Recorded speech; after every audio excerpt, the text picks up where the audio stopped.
महाविकास अघाड़ी की तरफ से सीट शेयरिंग का फॉर्मूला क्लियर किया गया, लेकिन कांग्रेस नेताओं की नाराजगी की बात सामने आने लगी।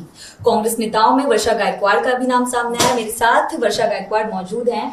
चारों तरफ यही बातें चल रही थी कि सीट शेयरिंग का जब प्रेस कॉन्फ्रेंस हो रहा था वहां मौजूद नहीं थी। उसके बाद आपकी नाराजगी की बात आई, तो सीधा सवाल है कि आप वर्षा गायकवाड़ नाराज हैं?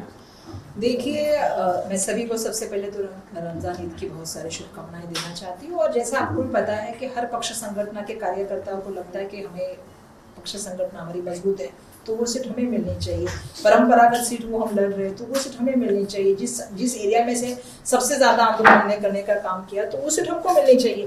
तो ऐसे अगर हम देखेंगे तो मुंबई में हम हमेशा कहते हैं कि अगर पिछली बार देखेंगे अघाड़ी के जब हमारा इलेक्शन होता था तो मुंबई में 5 सीटें लड़ते थे, तो इस बार कम से कम 3 सीटें मिलनी चाहिए, हमारी मांग थी। और उसमें भी हमारा ये कहना था कि ये 3 सीटों के ऊपर हम अच्छी फाइट दे सकते हैं, जिसमें साउथ सेंट्रल, नॉर्थ सेंट्रल और नॉर्थ वेस्ट सीटें थी। तो हमने उसी सीटें की मांग की थी। और कहीं ना कहीं हम बार बार लगातार हमारे, चाहे वो हाईकमांड रहे, चाहे वो मीटिंग में रहे जब मैं दिल्ली में गई थी, फिर चाहे वो लेटर्स में रहे, प्रेस के माध्यम से रहे, और जितनी भी चर्चाओं में मैं उपस्थित थी मैंने यही कहा था। और मुझे ये अपेक्षा थी कि इनमें से हमें कोई सीट मिलनी चाहिए। उसके लिए हमको झगड़ा करना पड़े तो झगड़ा भी करना चाहिए। तो मैंने अपने पक्ष सृष्टि के सामने जो बात कहनी थी वो कह दी। अब महाविकास अघाड़ी की सीटें डिक्लेयर हुई तो आने वाले दिनों में काम में लग जाएंगे। तो जब सीट शेयरिंग का फॉर्मूला अनाउंस हुआ 2 दिन तक आप अनरीचेबल नजर आ रहे थे, तो यही वजह थी कि आप नाराज चल रहे थे क्योंकि आप अपनी बात आपने रखी लेकिन उस बात को माना नहीं गया था? दक्षिण मध्य की सीट, ऐसा है कि हर किसी को सीट मांगने का अधिकार है। हर कोई पार्टी चाहती है कि मैं वहां जहाँ स्ट्रॉन्ग हूँ वहां पे मांगने का काम करूँ। तो मैंने वैसे उसी तरह से हमने अपनी भूमिका रखी। सिर्फ मैं वर्षा गायकवाड़ के लिए या किसी एक सीट के लिए नहीं लड़ रही थी, मैं कांग्रेस पार्टी के हर कार्यकर्ता के लिए लड़ रही थी जो संगठन के लिए काम करता है। तो हमने अपनी बात रख दी। और ऐसा है कि हमने अपने पक्ष के सामने बात रखी, वहां चर्चा चल रही थी तो हम भी वेट कर रहे थे कि कुछ उसमें अलग है। लेकिन अभी जब निर्णय हो गया है, जब बात हो गई है, तो उसके बाद अभी काम पे लगना है। वर्षा जी, सवाल ये है कि कांग्रेस पार्टी ने धारावी का मुद्दा उठाया था, रीडेवलपमेंट का मुद्दा उठाया था, एकनाथ गायकवाड़ जी थे, बहुत अच्छा होल्ड था। उसके बावजूद कांग्रेस इतनी स्ट्रॉन्ग सीट जो है वो क्यों नहीं रखती अपने पास? देखिए, हम तो चाहते थे जैसा कांग्रेस के साथ आपको भी मालूम है कि जब हम बड़ी अलायंस करते हैं और जब देश का इलेक्शन होता है तो बहुत सारी चीजें अलायंस में आगे पीछे हो जाती है, जो मैं पहले से भी कहते आ रही हूँ। और हम भी चाहते थे कि हमें कम से कम 3 सीटें मिले, उसमें से वो भी 1 सीट हो। लेकिन अभी आपको मालूम है कि जो डिक्लेयर हो गया उस पर एक्सेप्ट कर दिया। जैसा आपको मालूम, आपने कहा बिल्कुल सही है कि हम भी ये चाहते थे कि सीट कांग्रेस पहले भी लड़ चुकी है, जीत चुकी है, उनका भी कहना था कि वो जीत चुके, तो अपनी अपनी बात सबने रख दी। लेकिन हमें मालूम है कि नॉर्थ वेस्ट भी हो या नॉर्थ ईस्ट भी हो या ये सीटों के ऊपर भी हम काफी हद तक अच्छी सिचुएशन में है।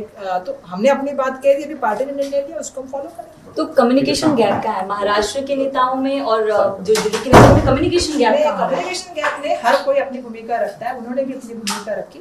लेकिन जैसा आपको पता है कि एक जब होता है और जब सब देश का संविधान और देश के लिए लड़ाई लड़नी होती है तो एक दूसरे के लिए सैक्रिफाइस करना पड़ता है, उसी तरह से एक सैक्रिफाइस होता है। नॉर्थ मुंबई की बात करें, वहां पे विनोद घोषालकर ने आपसे मुलाकात की, वहां पे कहा जा रहा है कि कांग्रेस कंफ्यूज है क्योंकि उनके पास कोई कैंडिडेट ही नहीं है, तो उस पर क्या कहेंगे आप? ऐसा नहीं है, हमारे पास बहुत सारे कैंडिडेट हैं, आपको भी पता है, बहुत सारे अच्छे चेहरे हमारे पास है।